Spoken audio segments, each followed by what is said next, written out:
Please come and get your 4th GLAAD Award, your 4th Vito Russo Award, and let me have a reason to grab your ass.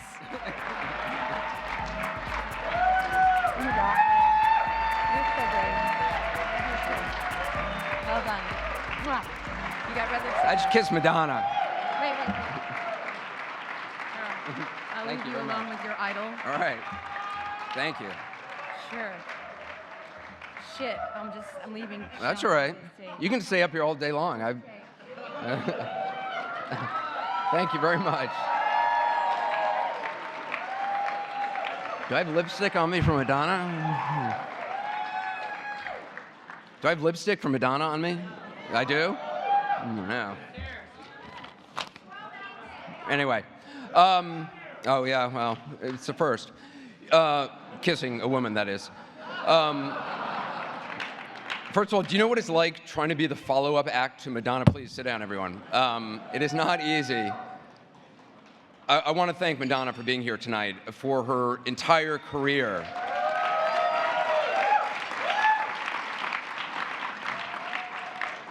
For her entire career, she has been outspoken in support of gay, lesbian, bisexual, transgender people, not just in this country, but around the world. And she is an extraordinary ally, and I'm so thankful for her artistry and for her friendship. I very much appreciate this recognition tonight and your kind reception. It really means a great deal to me. To receive an award named after Vito Russo is an incredible honor.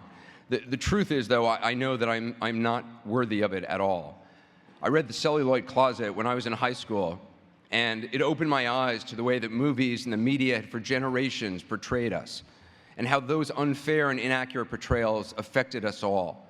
Vito Russo was a hero as was Harry Hay and Frank Kameny, Audre Lorde, Sylvia Rivera. A hero as is Larry Kramer and Peter Staley, who is sitting right here, and I'm very happy that Peter is here tonight. A hero as was Randy Shilts and Spencer Cox, who sadly are not here tonight. I know that I am only here tonight because I benefited from what they and so many others have done, what they have spoken up for, stood up for, been arrested and fired for, been beaten and bloodied and bruised for. I'm only here because of what others have done, so much more than I will ever be able to do. As you saw in the video, I started as a combat reporter when I was in my early 20s. I actually couldn't get an entry-level job in TV news, so I had a friend make a fake press pass for me, and I borrowed a camera, and I decided to start going to wars by myself. And I went into Somalia at the height of a terrible famine in 1992, and that was really the first big story I reported on. And my first day there, I was in a town called Baidoa, and there were about 100 people dying every day in Baidoa, about 1,000 dying in Somalia every day. And I remember my first day seeing a woman and a man, a mother and a father, using a small kettle of water to wash the body of their son who died while I was standing there. He was just 5 years old. He was their last child. They'd already watched 3 of their other children die. And I remember seeing his skeletal body placed in a shallow grave.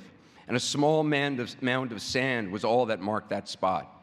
And it was a mound of sand that very quickly was worn down by the wind, till there was no sign of a grave at all. There was no sign that this little boy had ever even existed. His parents had no photos of him.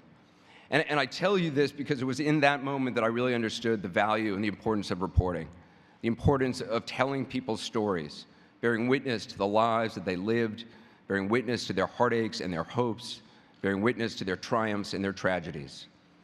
As a gay person, it's important for me to remember that all of us come from a community whose stories have for too long been forgotten or ignored, a community whose lives have for too long been ridiculed or misrepresented, a community that in spite of all that has found, in spite of all of that, a community that in spite of all that has found ways to love and to laugh and to care for one another, a community that has found ways to stand tall and stand up and make ourselves visible. I know that I'm only able to be on this stage because of generations of gay people who have come before, and some of their names are known, but so many more have lived and died in silence. Their successes and their sacrifices never recognized in the journals of the day or the history of our times. Their lives never even acknowledged, their love hidden in the shadows, hands furtively held in the darkness. I've had so many blessings in my life, and being gay is certainly one of the greatest blessings.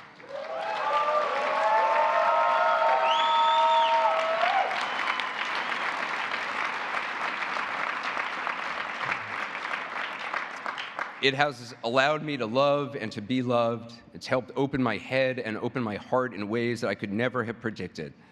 The ability to love one another, the ability to love another person is, in my opinion, one of God's greatest gifts, and I thank God every day for enabling me to give and share love with the people in my life.